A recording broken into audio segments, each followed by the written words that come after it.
So our next speaker is quite the catch as a former fisheries specialist at the World Bank and FAO. He has helped found the Ocean Learning Partnership, and he continues to explore the interplay of trade and international politics and their influence on fisheries management. Please give a warm welcome to Gert van Santen. Thank you very much.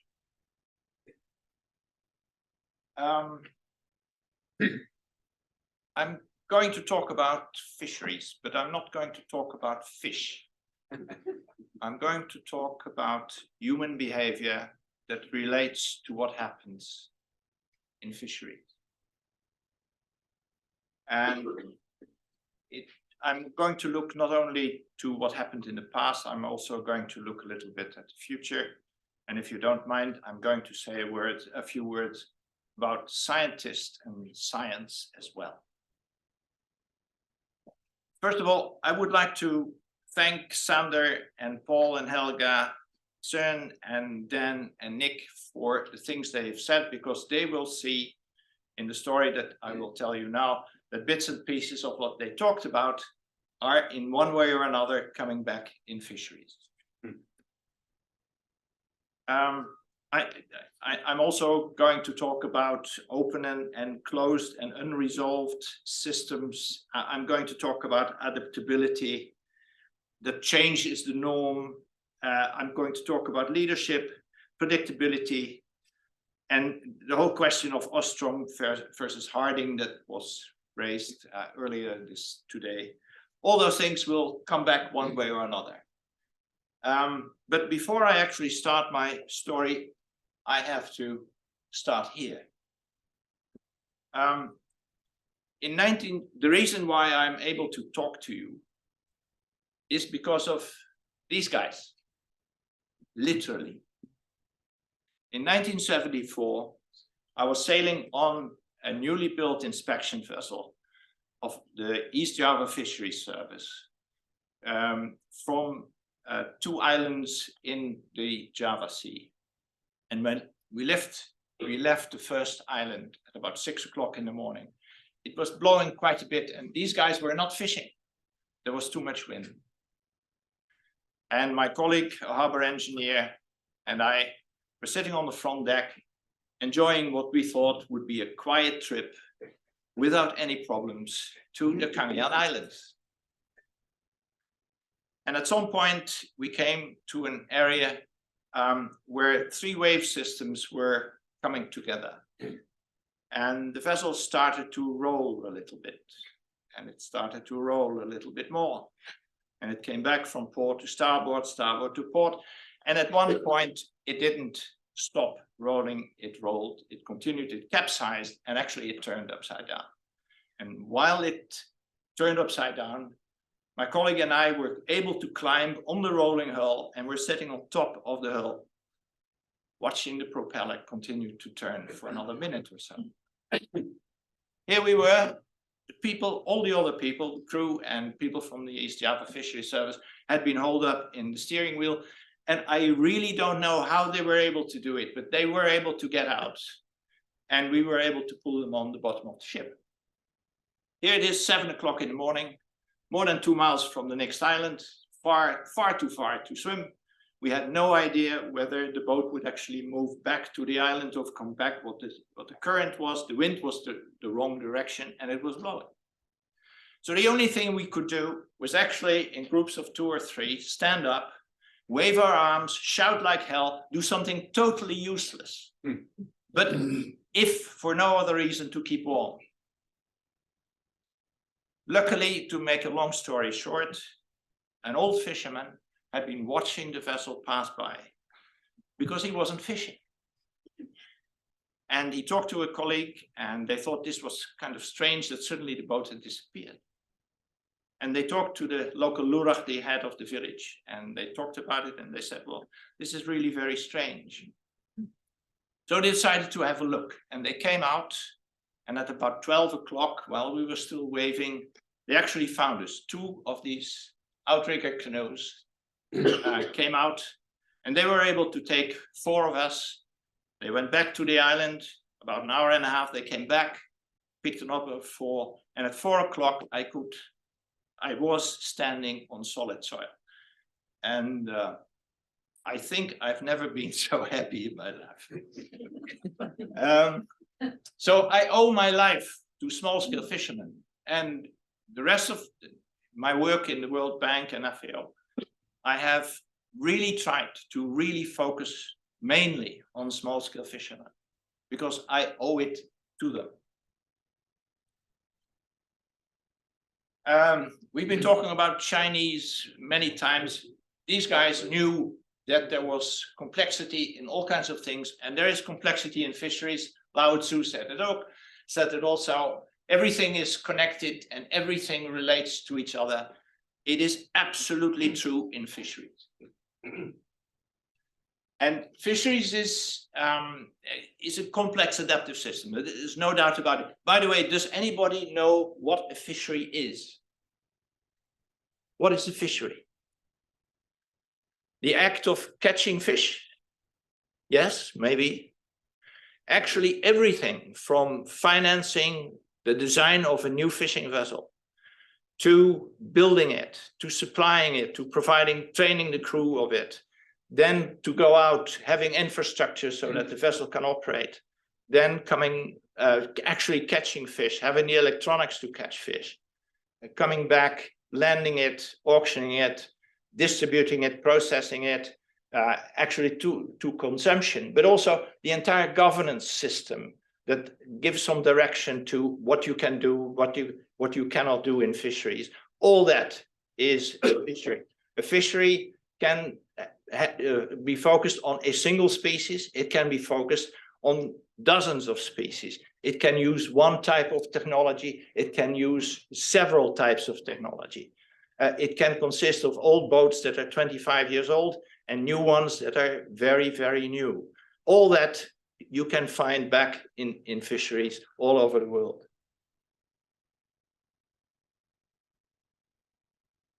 And what we have been doing in fisheries, what we should have done and what occasionally has been done is to require multiple tools to influence what is happening in that complex system, including all the outside parties that have an influence on what is happening in fisheries. Unfortunately, we mostly use a single tool, and I'll get back to that in a minute.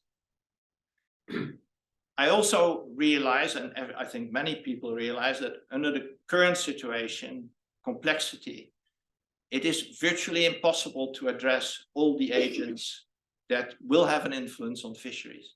So fisheries will always be less than perfectly managed. And that is a story that is still difficult to accept by many people.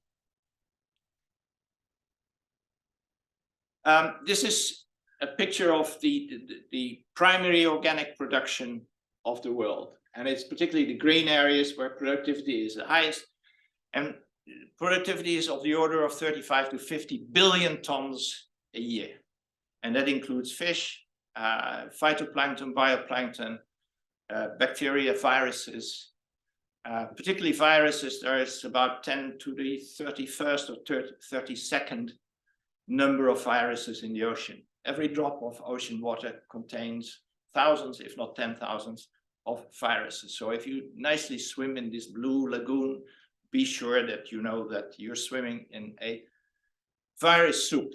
But what we are actually catching is only 85 to 95 million tons a year. That's marine fish, which is less than 0.25, a quarter percent of that total production.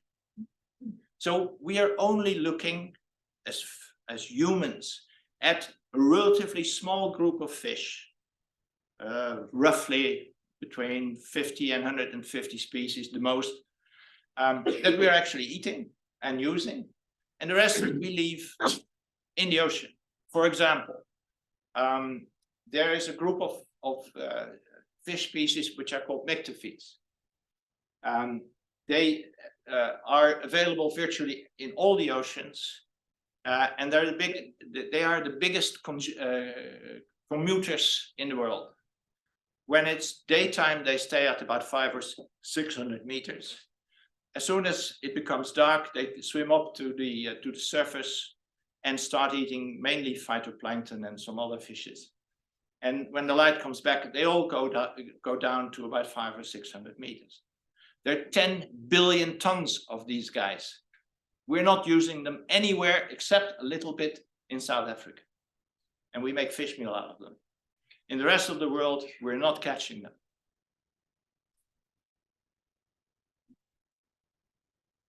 Because we're catching the top predators that you see here on this very simple picture, the rest of the system is going to be adjusted.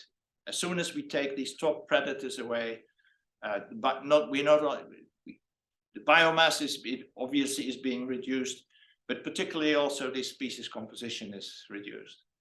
And when I talk about cod a little bit later, that's a good example there that is well studied. There are many fisheries in the world, and what I still feel is that most of these fisheries are what I call in fisheries purgatory. They're relatively badly managed. Most of them are relatively small scale. In order to improve them, a lot of things need to happen. If you go to more temperate waters, there are areas where fisheries are better managed, but quote unquote better.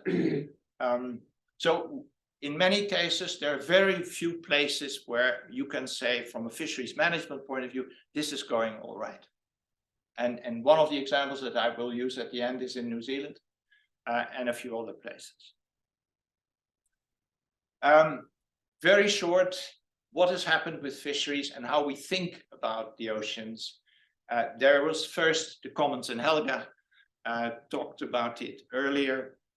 You have this cosmic idea that the ocean is part of a much bigger thing where people very carefully use a little bit of fish and are aware that they have to be careful with the environment in which they operate.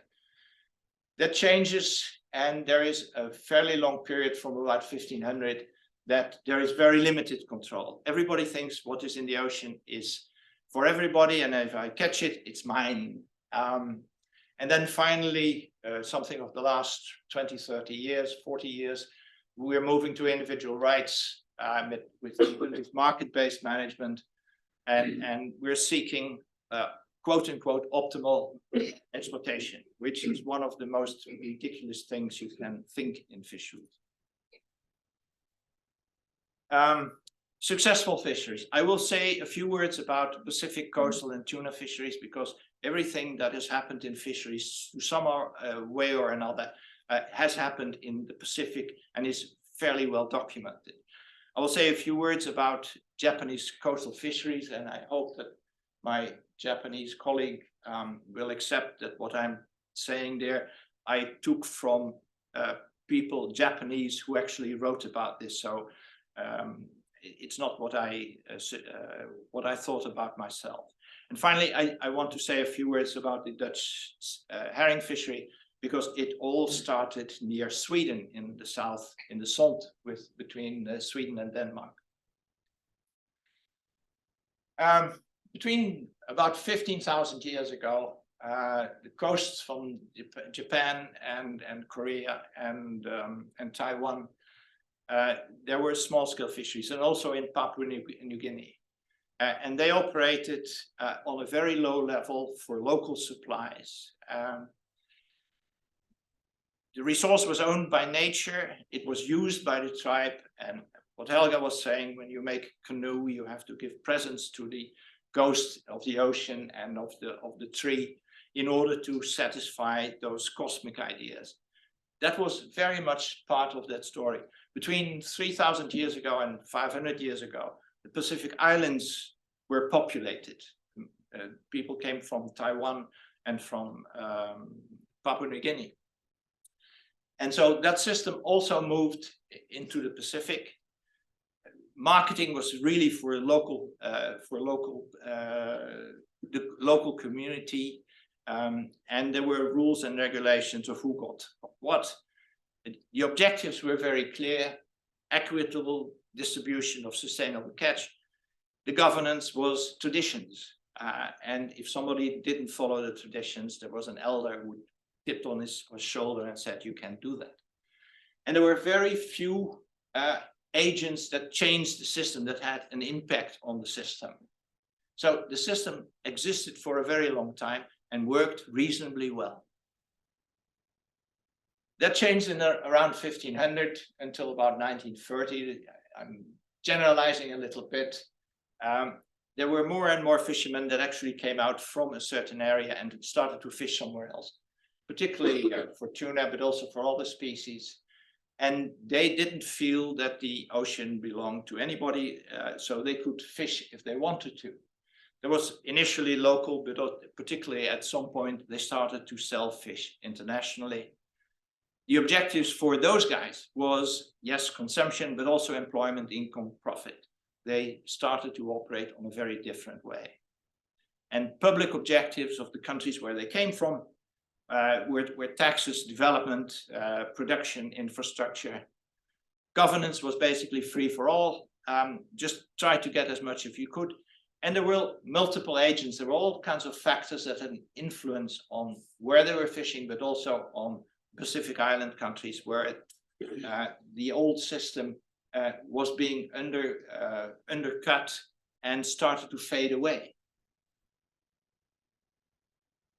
In the period between 1940 and 1985, legally things started to change, and particularly Pacific Island countries, but also the countries on the western side of the Pacific Ocean.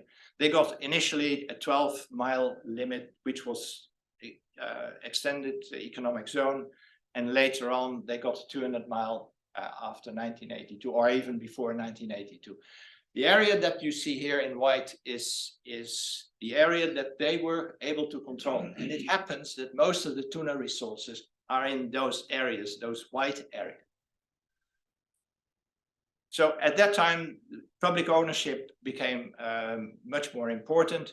And one of the things that also happened was there were multilateral agreements between some of the countries, the industrialized countries and also the countries, the Pacific Island countries, in order to look at what happened in that resource and whether it was possible to limit the amount of tuna that was being caught. There was very rapid industrial technology, dominant role of processing. Most of the tuna at that time that was being caught was put in a can and then sold across the world. And the high quality tuna, bluefin and things like that, were going to Japan. And the role of the companies that actually did the canning became more and more important. There were multiple private and public objectives of fisheries management, dependent on what side you were standing. And there was still very limited control over fishing effort and catches. There were two international organizations, FFA, Foreign Fisheries Agency, and SPC, that looked at monitoring what was happening and the biological situation in the ocean. But their impact on what was actually happening in the ocean was still very limited. And during the same period for the Pacific Island countries, what they wanted is what these foreigners did. They wanted to have the same boats, the same processing plants, the same harbors, the same crews, everything. And they spent inordinate amounts of money in order to do that. There's a story about my boss in the World Bank. I was busy with a fishery project in Burma. And after I've prepared the project, the Asian Bank came in and took basically the nice pieces of the project and left us with whatever else was still available. And my boss got so mad about it that he flew to Manila and said, I want to make an arrangement with you. You guys, you deal with fishery projects in the Pacific, and I will stay in the Indian Ocean, and I don't want this hanky-panky anymore, which is going on right now. So the Asian Bank got by far the worst part of the story. They continued to invest, particularly in Pacific Island countries. And at one point, the losses of those operations were so large that the Asian Bank decided not to finance any more fisheries projects in the Pacific Ocean. So the countries wanted foreign exchange, obviously still local food security, local employment, public revenues. They felt that the governments themselves should decide what management measures there should be. And there was unfortunately quite limited understanding of the political development and the structural developments that took place in the industry. Between 1985 and 2000, there was an enormous change in the sense that there was very rapid growth of international trade. Container and air transport made it much easier to move tuna from where it was being caught to the rest of the world. When I came into the United States in '78, the place where I stayed, there wasn't a single Japanese fish restaurant. If you look in 2000 or 2010, there were dozens of them just in Washington, D.C. So people started to eat tuna the Japanese way, and the industry adjusted very quickly to a global supply of tuna across the world. And also not only for canned tuna, but also for high quality tuna for sashimi and things like that. There was an enormous industry concentration, particularly a company in Bangkok that I'm not going to name by name, was able to gobble up all kinds of tuna operations all over the world and became the dominant factor in tuna canning. Firms became politically more astute in the sense that they felt that they were able to convince the governments for which they worked. Look, we want to have access to the waters from the Pacific Island countries. So why don't you tell these guys to give us free access, and then we will build their hospitals and their roads and support their health system and education. And if you don't do this, then maybe we will not provide that kind of aid. That kind of blackmail actually took place quite extensively at that time. The countries had learned that their own investment in industry and wasn't really working out. So there was less development and more sector taxes, fees, and transfers. That is, they wanted money from the tuna for the tuna that were taken out of their waters. Multilateral agreements still didn't work very well. Political process became extremely difficult.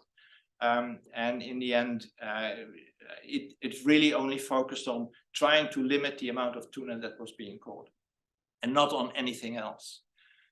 Governance restricting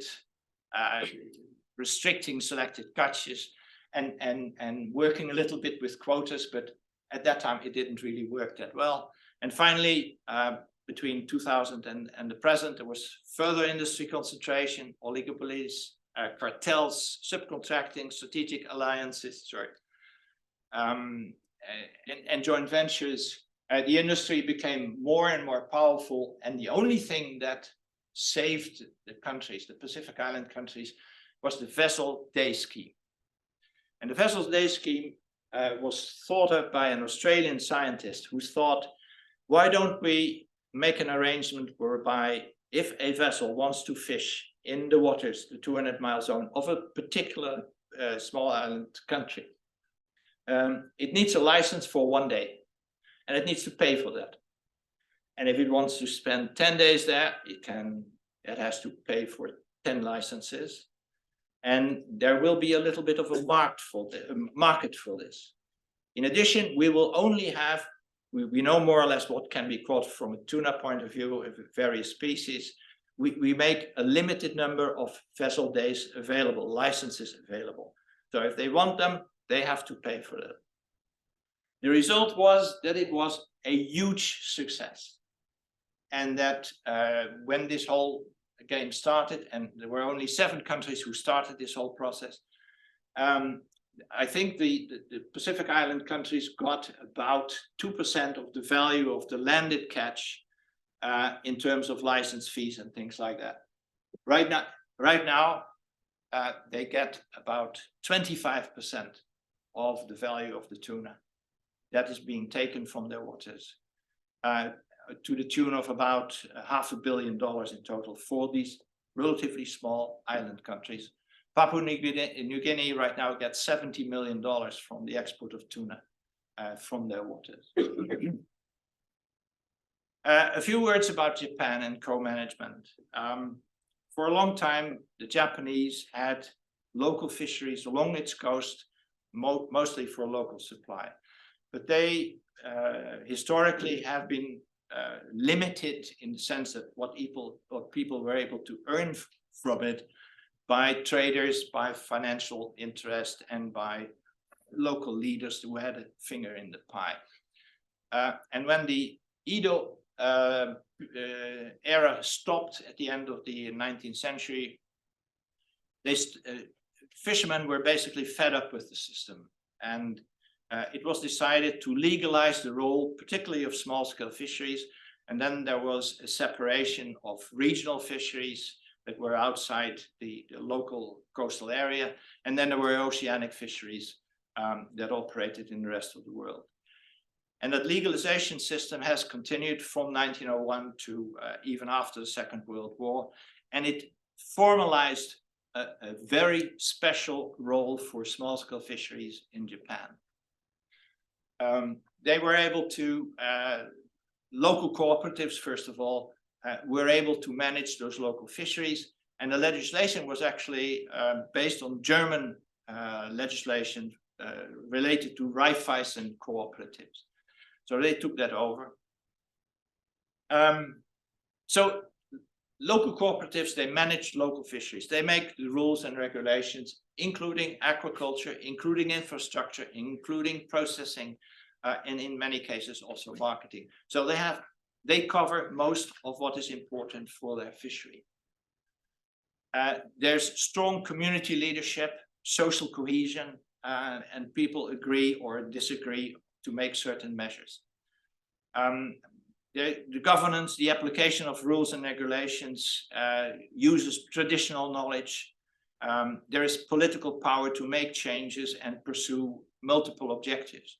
They have a lot in their own hands, and they can pull different strings in order to move in a certain direction that the community feels comfortable with. There's largely economic autonomy, and the regional and national regulations, if they interfere with what is happening locally, they have reasonable conflict resolution arrangements.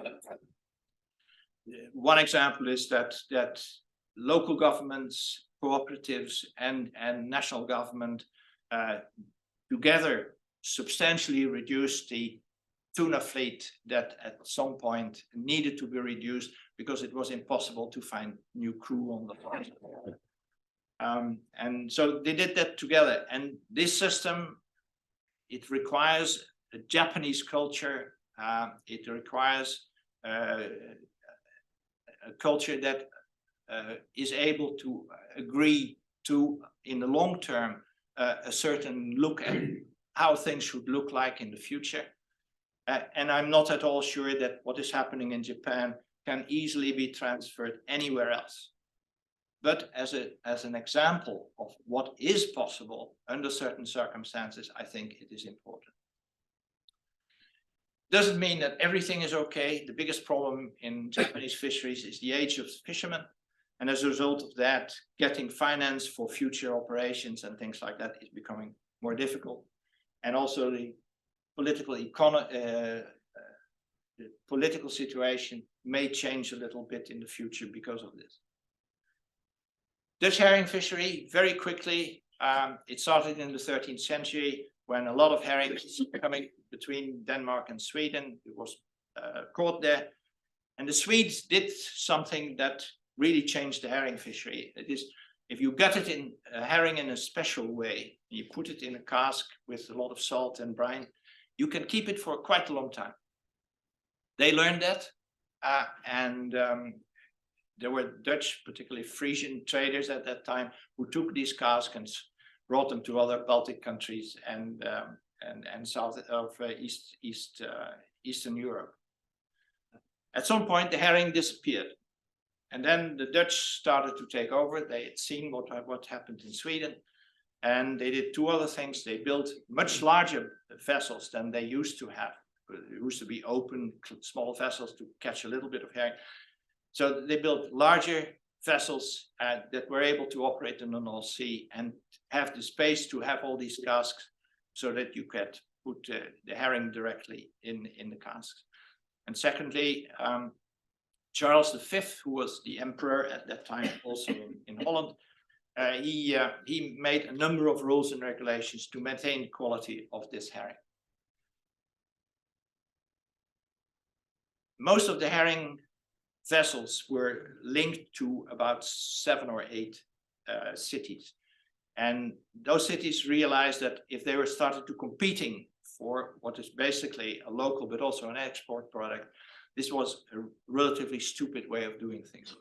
So they created the College of the Grote Visserij, the authority for the distant water fishery, which operated for almost 3 centuries and controlled virtually everything that happened in the herring fishery by the Dutch. And it was responsible for, the herring fishery was responsible for about 10% of Dutch GDP at the beginning of the 17th century. What was the reason of success? Industry organization, they created what was basically a ministry of herring with a lot of private sector inputs in that whole system. It was a mix which operated very well.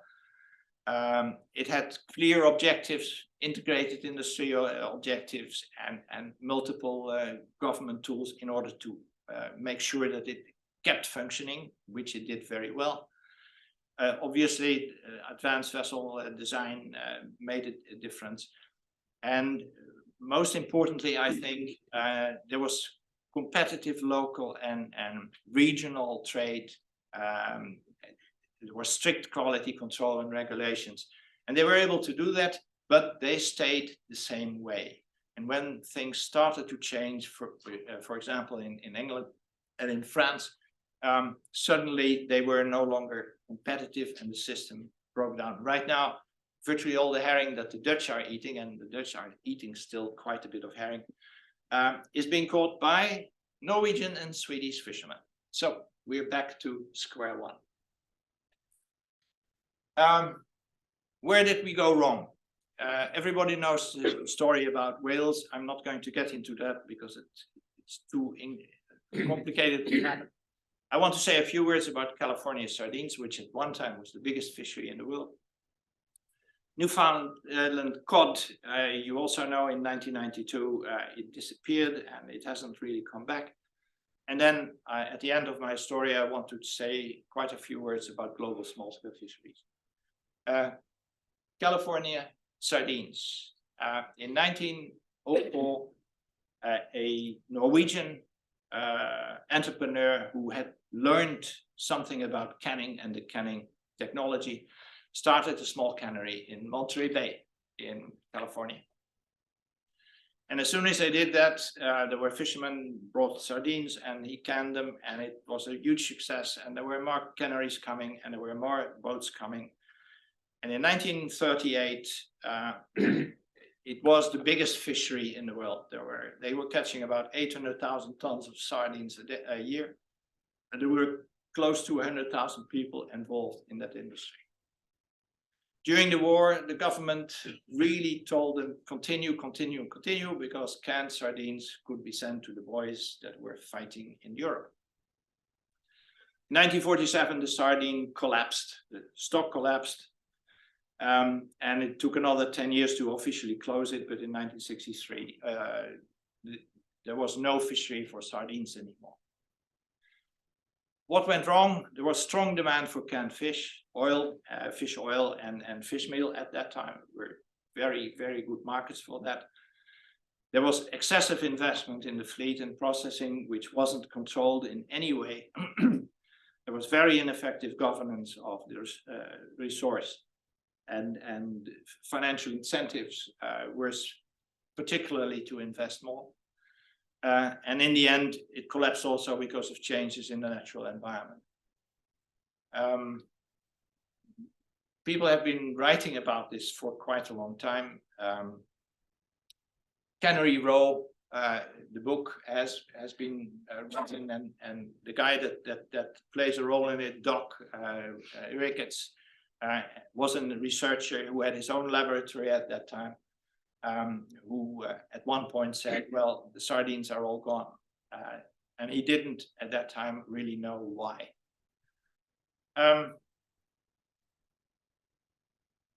This is the situation in about 1900, and the picture gives roughly the density of cod and a few other species, but mainly cod, in the Atlantic Ocean. There were huge amounts of cod at that time. And this is the situation around 2000. Most of the cod and the densities are far lower than they used to be. What went wrong? Many things. Technology was much faster. Fishing technology, electronic technology was much faster than what science and what regulators, particularly in Canada and Newfoundland, were able to control. There was a lot of fishing by people that nobody knew how much they were really catching. And to some extent also, people didn't realize that cod takes quite a long time to grow to a reasonable size. And it's particularly the older cod that produce the kind of eggs that are able to survive in the future. So it was a mess. The cod has disappeared. There are a few coming back. But this is an example whereby even scientific research was unable to catch up with what was really happening in the ocean. Now science. I'm not going to get much involved in all the theories about it. The first models that were made for fisheries were made by people who looked at the whaling industry. And the model basically said, if you only catch the oldest animals, then you're in decent shape and you don't have to worry too much about it. The whole discussion about modeling what is happening in the ocean is quite old. Huxley, who was a supporter of Darwin's theory of evolution, argued in 1883 the cod fishery, the herring fishery, the pilchard fishery, the mackerel fishery, and probably all the great sea fisheries are inexhaustible. That is to say that nothing we do seriously affects the number of fish. And any attempt to regulate these fisheries seems consequently, from the nature of the case, to be useless. He was a famous scientist, was a member of 3 fishery commissions in the UK. And I think that he had a point at that time. At that time, the situation was still reasonably okay. What he didn't realize, that a certain fellow called Stephenson had invented the steam engine. And that steam engine was increasingly being introduced not only in locomotives, but also in fishing vessels. And the nice thing about steam is that you can use it for propulsion, but you can also use it for winches, and you can pull bigger winches and larger nets, and you can operate the vessel under circumstances that you couldn't do it in the past. So the technology fairly quickly changed, and there is a Danish guy, scientist, Pedersen, and also a Russian guy, Baranov, who started to say, we have to be careful about this. What is happening? This technology is taking so much fish in such a short period of time. We may have a problem. That created a scientific discussion, which at many times was quite heated between, on the one hand, conservatives and certain religious groups who said, well, no, it's all fine, no problem whatsoever. Look, it's in the Bible, so don't worry about it. And there were scientists who were saying, well, it is becoming a bigger and bigger problem. Look, for example, to what is happening in certain fisheries. That whole discussion was finished after the Second World War, because what was left of the fishing fleets around the North Sea at that time, and there weren't that many, they went to fish immediately after the war stopped, and they were able to catch huge amounts of fish. I mean, fishermen had never seen so much fish in their life in the North Sea. And that settled the whole question. It was clear that before the Second World War, there was strong fishing, overfishing, you could say. And now, after 5 years, things were much better. So the scientists had won. They were the guys that really had warned, and they determined what happened in terms of fisheries governance and management, actually more or less until now. And what they came up with was this very simple parabola. Hannison, who was a fishery economist, wrote in one of his books in 2020, a surplus growth will be generated if fish stocks are reduced below the upper limit of nature. This surplus growth can sustain fishing forever without endangering the continued existence of the fish population. And according to the design or the models that were being used, if you reduce the fish population to about half the size of when it's not being exploited, that's the optimal size for that fish population to produce as much fish as you want in terms of volume. And we're talking about a single fish species in a certain area. We're not talking about all fisheries, we're talking about a single fish species. So they made this nice parabola, and then as usual, the economists started to raise a finger and said, no, this is all wrong. We have to not worry about the total amount of fish, we have to worry about the difference between the total income of the fisheries and the cost. And you see this nice straight line, that's the cost of the fleet, and where the difference between income and the cost is maximum, they call the maximum economic yield. This has introduced this maximum idea, which in fisheries, sorry that I have to say this, is a ridiculous idea, but it is continuing being used, both maximum sustainable yield, pure the volume of fish, and to a lesser extent also maximum economic yield, the maximum rent of a fishery. Serge Garcia, a colleague of mine from FAO, and he must have been quite depressed when he actually made this whole story, came to the conclusion that this MEY and MSY stuff was absolute nonsense. And so he came up with a list of things that indicate where, some way or another, this whole system does not function very well. I'm not going to discuss this in detail. Roughly what we're saying is that what is happening inside a fishery, the marine ecology, we know a little bit about it, but actually what we do in terms of research is our belief of what is happening in an extremely complex system, which is called the ocean. So it's our impression. In addition to that, what plays an important role in most fisheries is what fisherfolk culture, their knowledge, what importance they have. What happens in technology is becoming increasingly important and has been for the past 150 years. Processing, preservation, markets, distribution, financial aspects, prices, consumer behavior, all those things play a role in what is happening in fisheries. And then there is everything related to the governance aspect, public institutions, what are they doing, what is their role, the legal framework, MCS, monitoring, control and surveillance, that stuff is increasingly important. Industrial cooperation, financing, subsidies have always played an important role in fisheries and still do. And finally, taxes.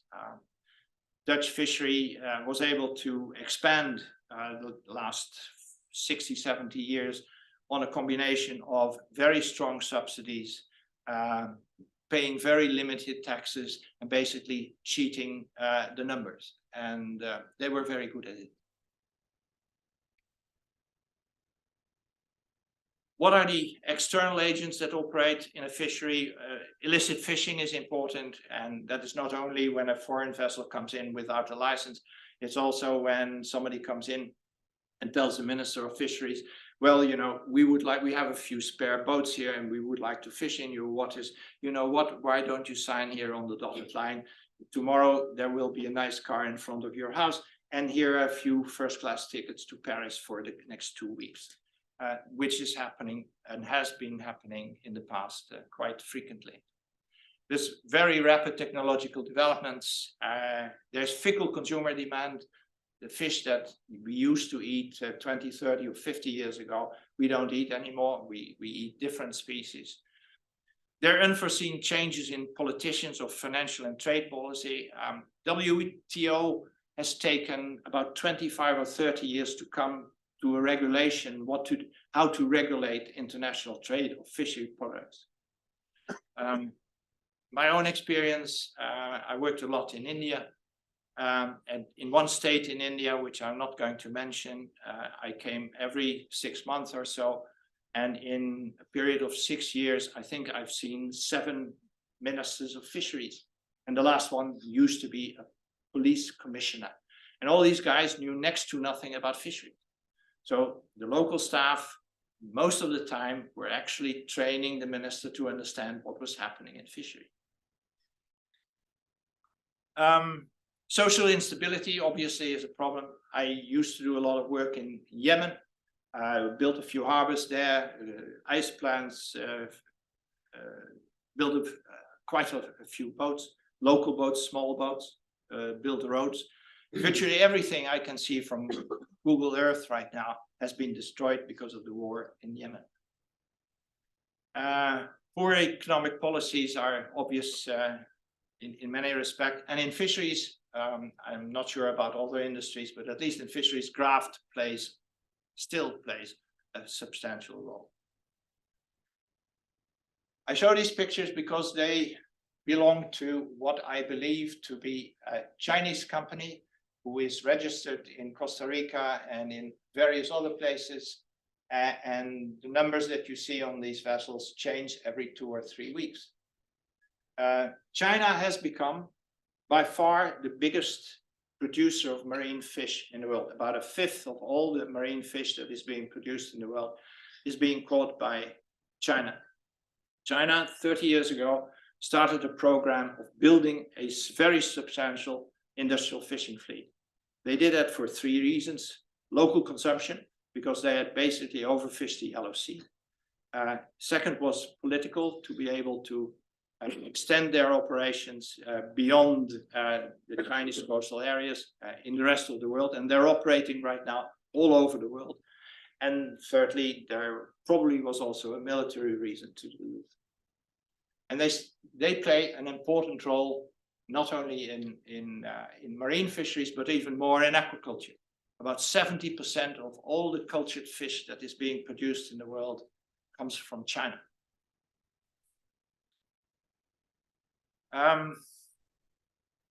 So what to do about this?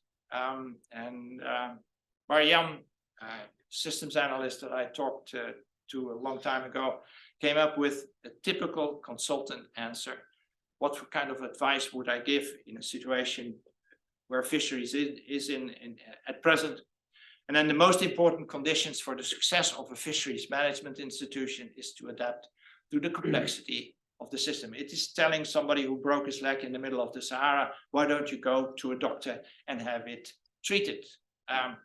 You can't do anything with it. It is not practical, it's not useful. Because we're still stuck with this, sorry that I call it like this, pretty stupid parabola. What can we do about it? In 2002, in the Johannesburg Declaration, paragraph 31A, which deals with fisheries, stocks should be kept at biomass levels that can produce maximum sustainable yield, MSY. And that hasn't really changed. Let me talk about New Zealand, because they started to work in a different way. New Zealand has a huge EEZ. It's bigger than the landmass of Europe. It has about 592 stocks. Some of these stocks cover the same species, but they are in different areas under quota management. And they started to work with this quota management system in 1985. They moved from trying to manage single stocks to a systems management system. That is, they wanted to optimize not the economic performance of a single species, but of all the species.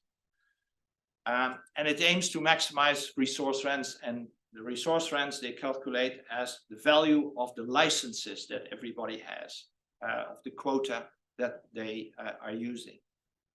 And they use a total allowable catch that defines every year how much of a certain species could be caught by people who have a quota. And these quota, they have been allocated in perpetuity. They're transferable. You can sell them, you can buy them, and they're proportional. That is, if the TAC goes down 1 year from 100 to 80,000 tons, they can only catch the same percentage of the 80,000 tons instead of the same percentage of the 100,000 tons. There's cost of recovery. The entire system is paid by the people who are operating it and functioning from it. There is a proper initial allocation. That was a political fight, who gets what in the beginning, but they were able to sort that out with quite a bit of money. Fisheries management is outsourced. It's not being handled by the Ministry of Fisheries anymore, and even sector planning is being procured outside. Results in 2018 or 19. Fleet was reduced by over 30%, but the tonnage, the fleet tonnage remained the same. This means very simple that virtually all the small-scale fishermen were bought out. There's virtually no small-scale fisheries in New Zealand anymore. And quota ownership is increasingly concentrated, particularly by this, it's concentrated in the sense that there are a limited number of large companies that operate most of the fisheries, and a number of these companies are owned by the Maori. Status of the research in 2019, number of stocks scientifically assessed, 160. For a small country with 3.5 million people, assessing 160 stocks is one heck of a job. And that covers 69% of total marine catch and 85% of the value of the catch. The number of not yet sustainable stocks is something like 12%. So if I look at fisheries as a whole, the world catches roughly, don't believe the statistics really, but of the order of about 270 billion tons worth of fish. Marine catch, 85 to 95 million tons. Share of small-scale fisheries right now. When I started my career in fisheries, it was about 5 to 10%. Right now it's 40%. And it's mostly caught around the warmer parts of the world. Employment, 100 million roughly is the best estimate I can find. And over 90 million work in small-scale fishery. These guys catch most of the fish that is important locally in less developed countries, and particularly in Western or East Africa, in South Asia, and also particularly in Southeast Asia. To a lesser extent also in China. So if we talk about control, and others have looked at the word control in the past, I want to stress only one thing. Control is not absolute. Control is something that you would like to have, but how absolute or how relative control is going to be is often a question. So if I evaluate marine governance, marine fisheries governance control, as it stands right now, did it in industrial fisheries address excessive exploitation of a single species? Only in a few selected areas, definitely not across the world. Did it address other officially known factors? Insufficient, and only in a few selected areas. Did it reach consensus on limited objectives in a few places? Pacific, yes. USA, yes. Canada, Iceland, Norway, New Zealand, a little bit in the European Union right now, but far less than is required for proper fisheries management.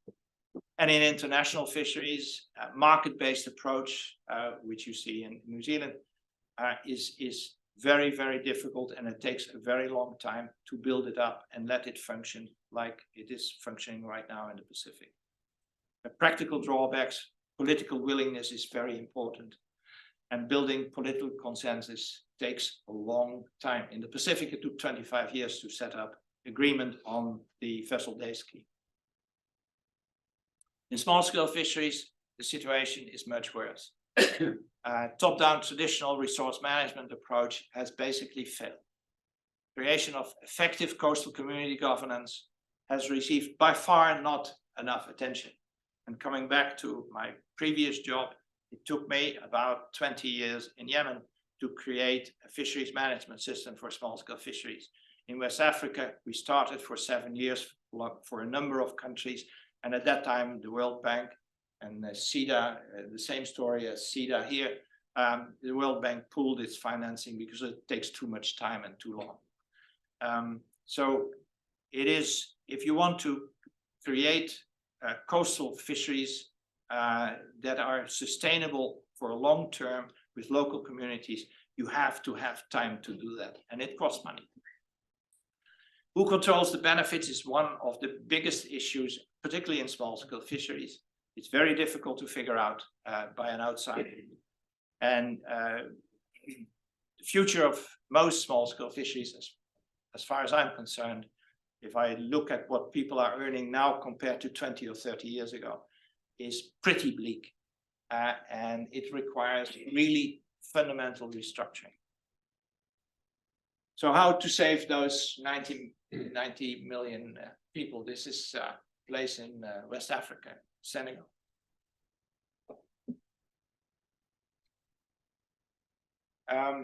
One of the things that has not received enough attention in fisheries management, because it is still being dominated largely by quote unquote people with a biological or an economic background, is the role of politics. Particularly in small-scale fisheries, we need to study what politics can really, what role it actually has, what decision makers are doing, why they are doing this, rather than leaving to the political process to chance, as is happening more or less right now, all the time. Future governance of small-scale fisheries, a few suggestions. I don't believe that I have all the answers, despite the fact that I've worked in it for more than 40 years. Create opportunities for alternative employment. In small-scale fisheries, the biggest problem right now is what do you do with all the young people that disappear to the cities? And because there are no chances to continue at the small villages. So creating local alternative employment has to be an essential part of any management system and any sector development scheme for small-scale fisheries. Provide communities clear ownership of coastal resources and keep the foreigners, wherever they came from, out for at least 20 or 30 miles outside the coast. And finally, improve political power of communities, and so that at national and regional level, they have not only a say in it, but they have an important say in what is really happening. And it's pretty difficult to do that. As far as industrial fisheries is concerned, create ownership rights that reflect social and other considerations. Only looking at the fish is not the answer, even in industrial fisheries. We have to ask ourselves, why are we catching it? Why are we not catching something else? So other moral, cultural factors need to be part of this whole discussion. Support broad adoption of more energy efficient technology. Fishing, virtually everywhere, most types of fishing require enormous amounts of energy. You don't see it, you don't hear about it, but it is very substantial.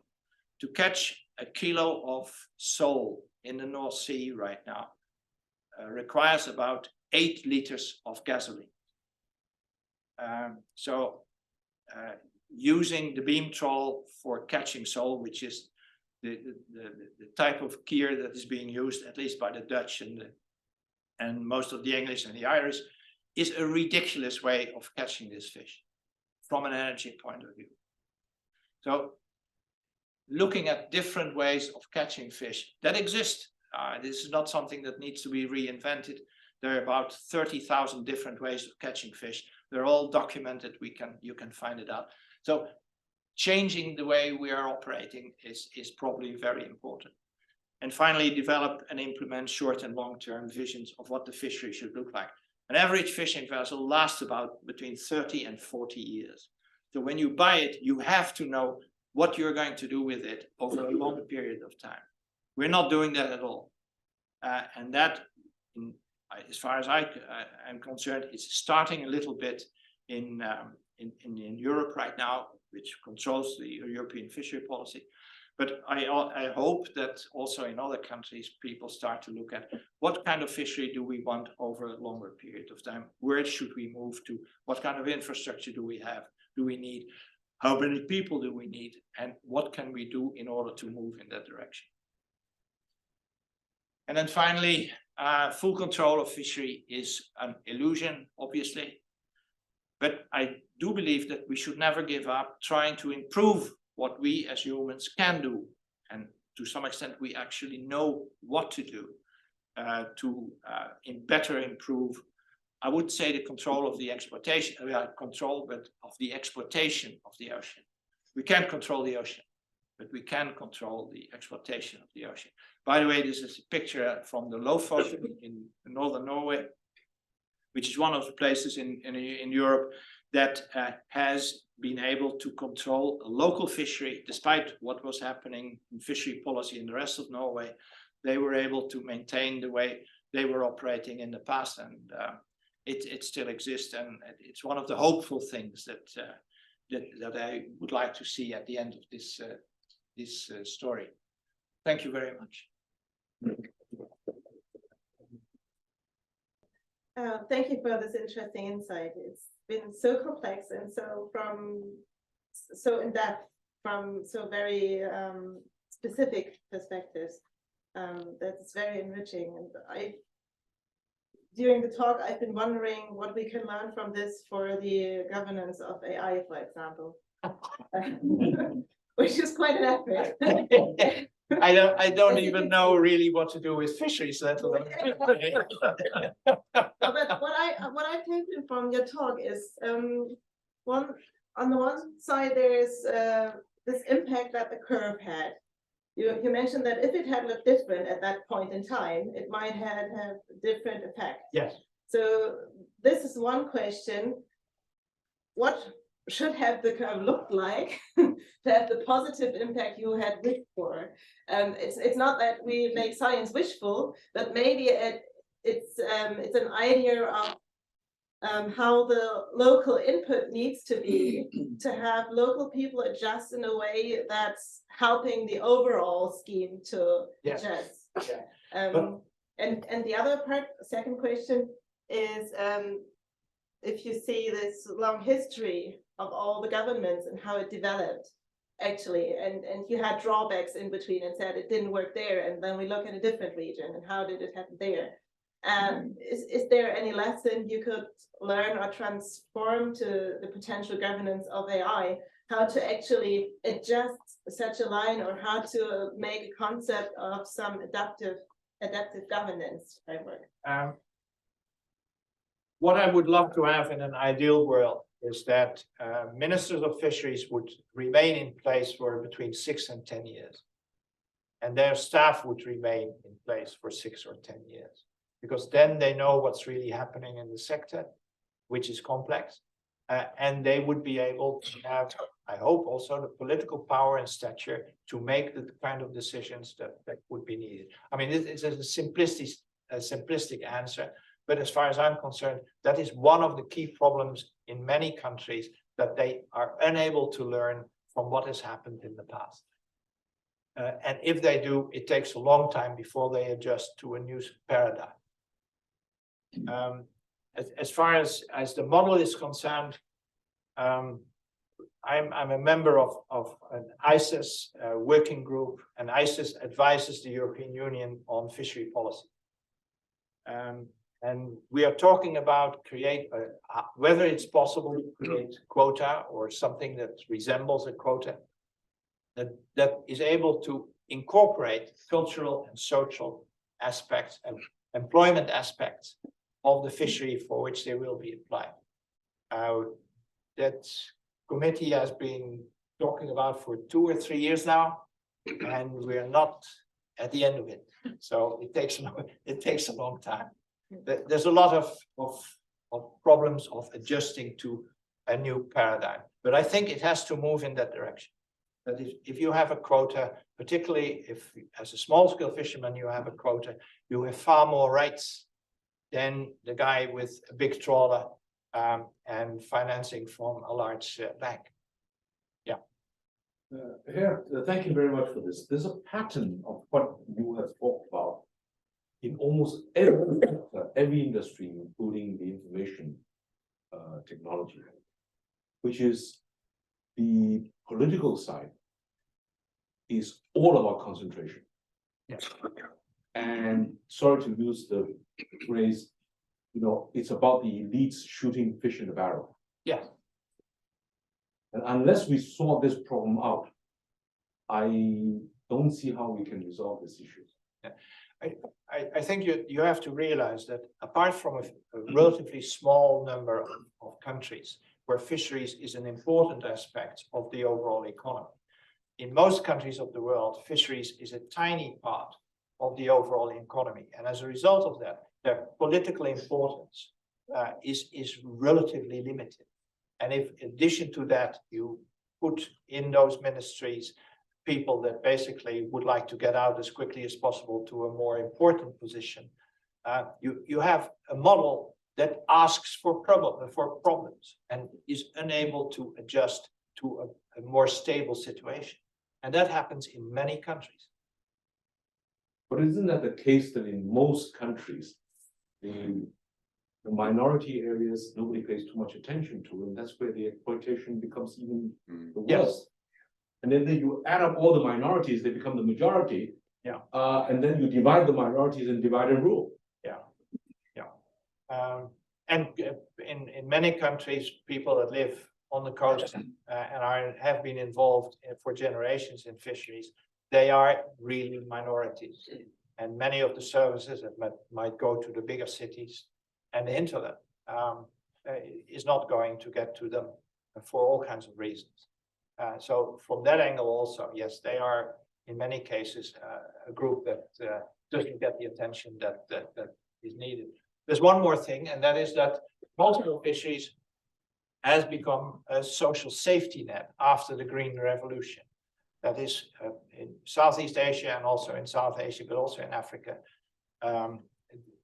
When agriculture started to push people out because they were no longer needed, Green Revolution, desertification in Africa, they moved to the coast and they were able to be absorbed by all these canoes. One more man in the boat doesn't really make any difference. So they were really an unemployment scheme that the fishermen paid for. And now we're in a situation that is totally overwhelmed. We don't know what to do with these guys. And the income of not only the new guys, but also the old guys that were fishing for a long time is going down, down, and down. So there is a social aspect here that they have been extremely good at creating a social safety net that is now totally overwhelmed. The Dutch have been extremely successful in exporting agricultural produce. I think it is ridiculous the amount of agricultural results that are being achieved currently, and that's because of a very strong connection between many parts of society. It's not just the producing segment; it's the whole system that is cooperating. A similar thing is taking place on the Chinese side. Yeah. And so I was at the Dutch embassy in Benin, and the Chinese ambassador was talking about an advice from a Dutch institution. It was not about agriculture, but he said, we are going to implement it. We've read it, and it was not from the Dutch government, it was from an institute. It was, and in this case, being applied by a Chinese engineering firm who was not sort of formally part of government, but they sort of worked in as one whole. What I've seen happening in several coastal countries in West Africa is exactly that. So that they will trade fishing rights for the construction of a flyby in somewhere on the land. So there is this very strong interconnection between the banking sector, the diplomacy, construction companies, and the fishing sectors. Yeah. And then I was in Mauritania in January. I mean, they have one of the biggest fish meal factories there. They're emptying the sea at the coast there of Mauritania, which is next to Morocco, or next to Western Sahara. And the fish meal is then being used for, well, for Norwegian salmon, but certainly also for Chinese fish. Agriculture, yeah. Yeah, so that interwoven exploitation without any data feeding into the whole system that is controlling it. I think that is where you'll see the root of that evil. To come back at the Dutch, I mean, the example of the Dutch herring fishery showed an integrated system whereby you not only control production, because in production, there's most of the time in fisheries, there's not that much money. It's the marketing side where you can really earn money. And so the Dutch have always, at least in herring, they've tried to have both the catching and the marketing side. And if you look at many large fishing operations right now, you see this integration very strongly through joint ventures or long-term contracts or whatever it is. But there's this integration to control the entire chain. As far as Mauritania is concerned, I've worked a lot in Mauritania, and one of the most embarrassing things about what happens with the Chinese there right now is that Mauritania caught a lot of the fish that the Chinese are catching right now. They caught it themselves, or it was caught by Dutch or other vessels. And then most of that fish was sold in 3 or 4 West African countries, in Ghana, in Ivory Coast, and in Nigeria. And each of these countries import annually between 3 and 4, sometimes 500,000 tons of what used to be Mauritanian fish. Now, the fish is no longer there, and it's being used basically to feed fish in China and a little bit in Norway and Scotland. And so this has had a major impact, not only on what we earn from the fishery, but what the countries are losing right now because of what's happening in Mauritania.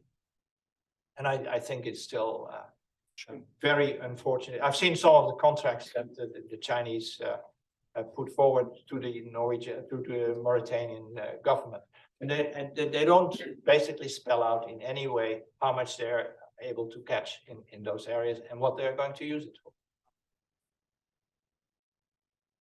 So we've solved the situation in fisheries. We can go to the next speaker. Sorry. No question. I might have a little story. Seem to do that this time. Also yesterday, I'm the storyteller to this conference. But you talked about Monterey and at Ricketts. Yes.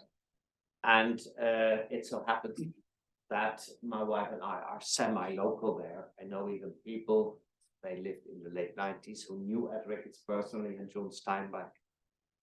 And as our friends, we came every month once together in the same old laboratory where Ed Ricketts made the calculations for this downfall of the sardine fishery. And it was dramatic, of course. It was from 700,000 tons to whatever, 10 or 20,000 in 1 year. And well, a few years later, my wife and I were in the local museum at the harbor. We got from the guide, he said, "Oh yeah, you're semi-local, I know you." We got an empty sardine can, an empty one, that was made 50 years before, in the mid-40s, expecting this 700,000 ton. They were never used ever. They were still there, they could give them away. So that was very interesting how extreme this tipping point was. Bang. Everybody was asking, where are the sardines? And the only answer was, they're in the cans. And the last thing, maybe, that is, there is John Hopkins Institute that is monitor, you know that for 10 times better than I, but I'm acquainted with Stephen Palumbi, who was the leader there. Maybe you know him personally, but he wrote a fantastic book which combines these ups and downs and the political thing, because it's called The Death and Life of Monterey Bay, and it describes over 200 years the rise and fall of the whales, the sea lions, the kelp, the abalones, and the sardines, and the power of the mayor of Pacific Grove, what is there, in the 40s to fight for the ecosystem. The whole political struggle is in that book. And everybody who's now in Monterey cannot imagine how bad it was and how hard the political fight was to get that back. It's a little book, it's only 200 pages, it's Amazon. It's Death and Life of Monterey Bay. It's a lot of illustration. Yeah, which it's a you very will nice see. book. Oh, you know it? Yeah. Great, yeah. Yeah. Okay. That was, sorry, that's my story. Thank you. I would like to make one more comment, and that is that I've been to last 10 or 15 years to quite a few conferences, and I've written conference papers and things like that. And my impression was that the effort that went into it had no relation with the impact that it had in the conference or later. So I decided that I wanted to do something different, and I wrote a book, which is a novel, which basically deals with some of the things that I've shown here, but I've integrated with quite wild story, which has spy aspects in it, which has war aspects in it, and all kinds of other things. And I distributed that at a very large fisheries conference in Vigo, Spain, about 100 years ago. And to my great, I was very happy to see that the reaction on that book was much more positive than I've written a paper or something. No, I'm very happy. It took a lot. It took a lot of effort to write the book, and I enjoyed it actually. But maybe in the future, if you really want to have some impact on some aspect that you think is important, sometimes it may help to write a novel about it rather than paper. Thank you very much.